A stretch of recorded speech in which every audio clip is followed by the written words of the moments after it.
how to set a wallpaper for all the conversations. Hi guys, in this video I will show you how to set a wallpaper for all the conversation at once. Now first go to your Emo app. Once you are here, choose any conversation you want. Click on it. And now all you need to do is click on the profile icon up there and click on wallpaper. Here you can choose from those colors. If you don't want, choose from your gallery, click on plus and click on our Emo library.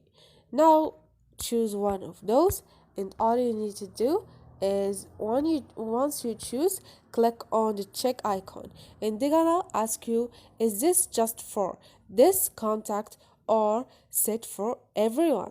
Click on set for everyone and this is how you can set a wallpaper every for all your conversations. So this is it guys, hope this video was helpful. Don't forget to subscribe and like.